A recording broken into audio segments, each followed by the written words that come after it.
Kobeni Higashiyama never imagined her life would become a constant struggle between fear and survival.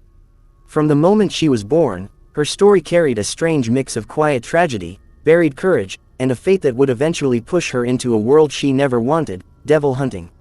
This is the complete life story of Kobeni Higashiyama, told from the beginning, from the moments before she ever held a weapon, before she ever fought for her life, before she ever tasted true terror. Kobeni grew up in a large, financially struggling family. With many siblings and only enough resources to support a few, her parents were strict, demanding, and often cold. They viewed their children not as individuals, but as long-term investments. Each child had a path chosen for them before they could even speak. And Kobeni's path was the one she feared the most. She was assigned two options. 1. Attend college, something she desperately wanted but couldn't afford. 2. Become a devil hunter and send money home. They believed devil hunting paid well. They believed it was worth the risk. They believed she would survive. Kobeni didn't believe any of that. She was the kind of girl who avoided danger at all costs, the kind who panicked when someone yelled too loudly, the kind whose voice trembled even when she simply ordered food.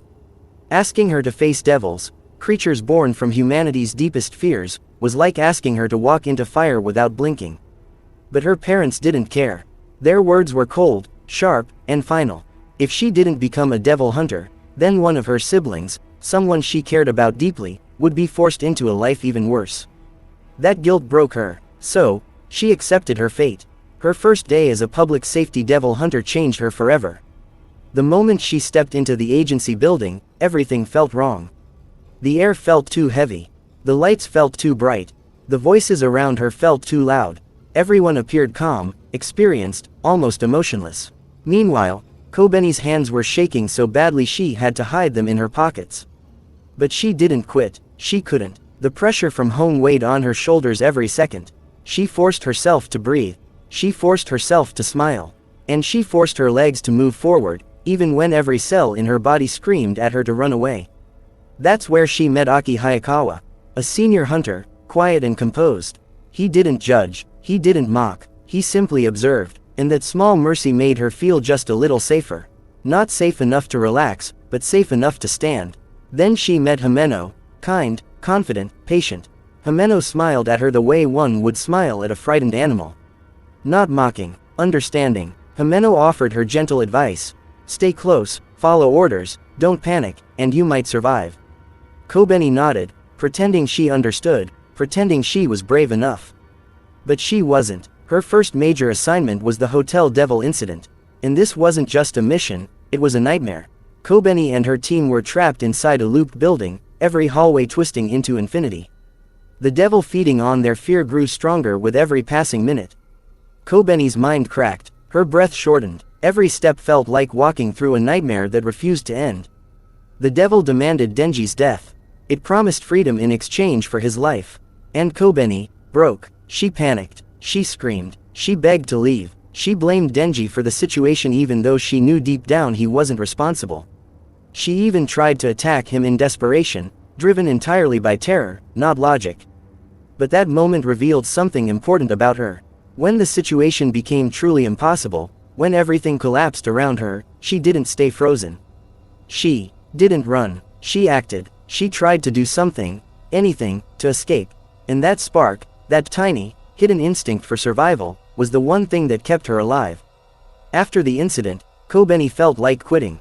She hated devil hunting. She hated danger. She hated her own fear. But she couldn't walk away. She had nowhere else to go. So she stayed. She trained. She tried to quiet her trembling hands. She tried to keep her breath steady. And slowly, painfully, she began learning to function despite her anxiety. Then came the attack that would change her life forever, the assault on the Special Division. Gunfire rained across the city. Public safety hunters collapsed one after another. Many of her coworkers died in seconds. Kobeni froze at first, her body refusing to move.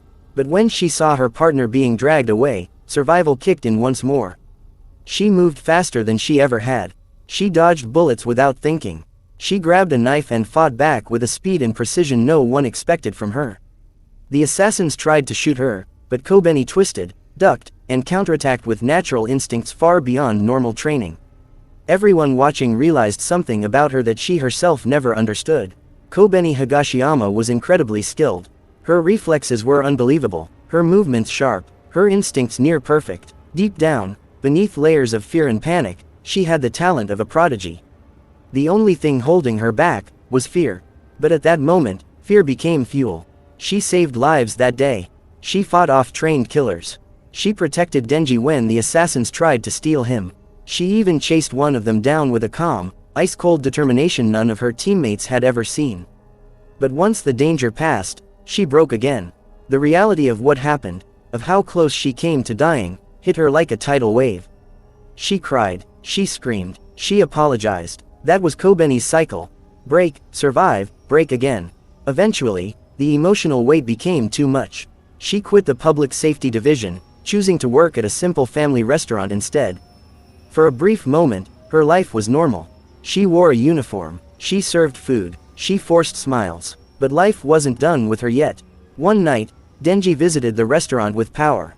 And everything fell apart. Plates dropped, drinks spilled, customers panicked, a car crashed through the building. And Kobeni, once again, found herself in the middle of chaos she never asked for. She performed acrobatic dodges, balancing plates while avoiding danger with impossible skill. But she didn't feel pride. She felt humiliation, fear, exhaustion. She didn't understand why danger kept following her. Why her peaceful job still became a battlefield. Why she couldn't escape the life she hated. Her breakdown that night was one of the rawest moments of her entire life. She admitted she never wanted to be a devil hunter. She admitted she wanted to go to college. She admitted she felt trapped by her family's expectations. And she admitted she hated herself for being too frightened to stand up to anyone, including her own parents. Yet despite everything, she survived. Again. And survival was something Kobeni never truly appreciated about herself. She thought she was weak. She thought she was a coward. But the truth was different. Kobeni survived horrors that killed stronger people.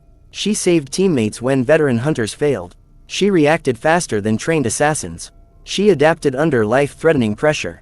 Every breakdown she had came after the danger, never during it. During the chaos, she was sharp, precise, intense, deadly. Her emotions made her seem fragile. But her instincts made her unstoppable. That contradiction became her entire identity. People judged her for being scared, but ignored the fact that she won battles others wouldn't have survived. She cried because she felt everything. She trembled because the world terrified her. But despite that, she fought anyway. Later, the world changed. Devils grew stronger. Battles became more dangerous. And Kobeni found herself dragged back into conflict once more, even without wanting it. When the Chainsaw Devil battle erupted, she was thrust into the center. Running, dodging, screaming, yet still alive. Her fear was valid. Her reactions were normal. Anyone in her position would break. But not everyone in her position would continue moving despite the terror. Kobeni did. Deep inside, she carried a truth she never acknowledged. Courage is not the absence of fear. Courage is surviving while terrified. Kobeni embodied that more than any other character. She didn't have grand ambitions. She didn't have heroic dreams. She didn't want power, glory, or recognition. She just wanted a simple life, one stolen from her by pressure, obligation, and twisted fate. Her life story isn't about triumph. It isn't about rising above destiny. It's about endurance. The endurance of someone who was never meant to be a fighter, yet became one anyway. Someone who cried before battles, but still ran into them. Someone who screamed in fear, but still saved people. Someone who believed she was worthless, while proving again and again she was one of the most capable people in the room. Kobeni's strength wasn't loud, it wasn't confident, it wasn't flashy, it was buried under layers of anxiety. But when survival demanded action, she delivered. Her fear was real, her trauma was real, her suffering was real, but so was her resilience.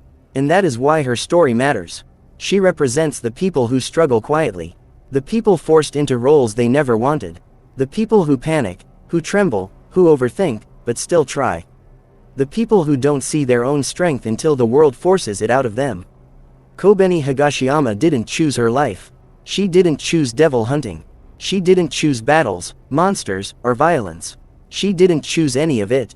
But she survived it all. Her life is a story of someone who was terrified, yet never gave up. Someone who broke 1,000 times, yet never stayed broken. Someone who never saw herself as strong, yet proved her strength every single time it mattered. Kobeni is proof that fear doesn't define weakness. Fear defines humanity, and surviving fear defines strength.